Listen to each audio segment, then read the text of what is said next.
Begini, kalau Anda tidak berani poligami atau suka poligami, Nabi itu oke sebagai percontohan, tapi sadarlah kamu itu tidak Nabi. Saya ulang Gus Pak dan Bro-Bures. Yang pertama Ibu tadi dari Magelang menanyakan terkait dengan ayat la yamassuhul Quran illal mutahharun. Kemudian yang kedua dengan argumen ittiba Rasul istrinya lebih dari satu. Itu gimana Gus tadi? Itu yang kedua. Apa ittiba Rasul itu seperti apa? Ya, seperti itu. Kemudian yang dari Bu Dewi tadi terkait dengan apakah tafsir Al-Quran sebagai asyifa itu seperti apa? Kira-kira gitu. Kemudian yang ketiga terkait dengan tadi Rasul sebagai penjelmaan Al-Quran. Ya, penjelmaan ya tadi. Ya, kita mohonkan Prof. Kuras atau Gus Badul.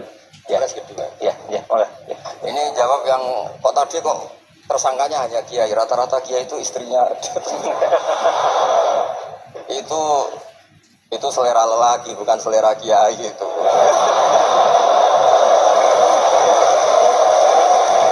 Karena itu di Arab itu banyak yang enggak kiai, istrinya juga. Begini ya, jadi tadi seperti yang dikatakan, oh ini agak serius, tapi ini bisa menjawab semuanya. Ini saya hafalkan bukan berarti saya pinter, enggak. Memang ini konstitusi keilmuan, jadi saya hafalkan. Dalam kitab Said Muhammad, termasuk ulama modern yang barusan wafat, beliau kenal sekali sama Said Muhammad bin Alawi. Dalam kitab Manhajus Salaf fi Fahmin Nusus. Nanti ini kelihatan semua bisa menjawab. Wa kanat sunnatu Rasulillah sallallahu alaihi wasallam annahu yaqamu ma yajiduhu fi ardi wa yalbasu ma yajiduhu wa yarkabu ma yajidu. Terus di situ disimpulkan famanis ta'mala syai'an ya, atau famanis ta'mala ma yajiduhu fi ardi fa huwa al-muttabi' lis sunnah. Kama annahu hajjal baita min madinati nafsi faman hajjal baita min madinati nafsi fa huwa al-muttabi' lis sunnah. Begini, nanti ini menjadi konstruksi utuh ilmu tafsir. Nanti setelah ngaji ini Pak Rektor sah jadi kiai, karena ini sudah cukup lah untuk jadi kiai. Syaratnya jangan jejer saya. Nyari ibu-ibu atau mak-mak yang jadi korban latihannya, tapi jangan saya. Begini, misalnya tasaddaqa Rasulullah bidinarin. Nabi tentu zaman itu adanya dinar, gak ada rupiah, gak ada dolar.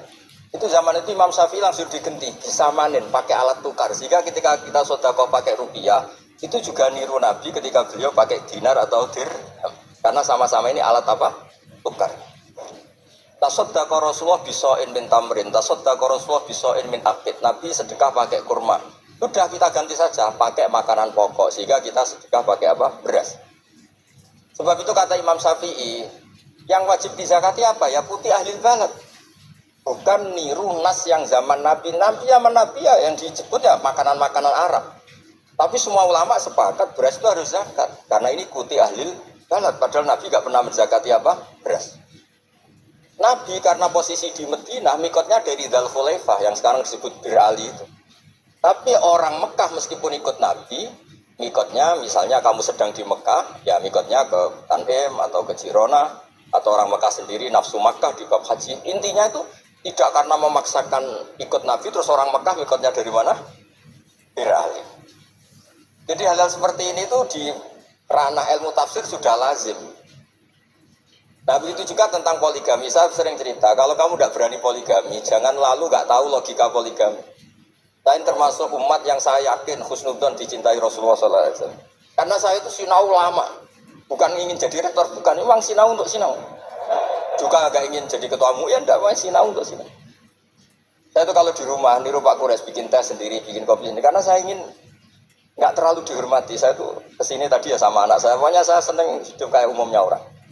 Begini, kalau Anda tidak berani poligami atau suka poligami, Nabi itu oke sebagai percontohan, tapi sadarlah kamu itu tidak Nabi. Begini, saya sering bilang begini, Nabi itu orang baik. Berarti kalau punya istri satu, membentuk orang menjadi baik. Kalau membentuk orang baik satu baik, bentuk dua yang lebih baik, bentuk tiga lebih baik. Kebalikannya kita, Atau kamu lah, kalau bahasa kasarnya itu. Satu istri saja kamu bentuk dari baik menjadi tidak baik. Lah kalau dua malah kayak apa? Kalau tiga malah kayak gitu aja. Jadi fikihnya. Kadang-kadang orang baik itu nggak bisa ditiru karena tadi nolong orang baik satu baik, nolong dua lebih baik, nolong tiga. Tentu Nabi hubungannya dengan istrinya posisi yang membentuk, yang nolong, yang menjadikan solihah, yang menjadikan lebih baik. Tapi Pak ini apa ada jaminan seperti itu? Tapi ya jangan bilang kalau gitu gak usah poligami, jangan. Wajah-wajah gini kan riskan yang lebih buruk misalnya. Ya sudah begitu ya. Jadi menurut saya itu makanya ini pentingnya fikih. Ada illatul hukmi, ada logika apa? Jadi makanya ketika saya bilang orang yang suka humanisme jangan terus anti perang. Meskipun kita nggak suka perang, suka damai. Saya Pak Kures suka damai, tapi jangan anti perang. Karena apa? Andai kan zaman kita dijajah kolonial Belanda, Jepang, terus kemudian kita bilang perang itu haram. Terus sama lonto monggo daerah akan ketemu Jepang, monggo kan ini lucu. Artinya gini, cerita-cerita perang Nabi itu secara akademik ada konteksnya, yaitu mempertahankan apa? Tapi jangan karena Nabi pernah perang, pokoknya yang benar itu perang, damai itu tidak ada hadisnya.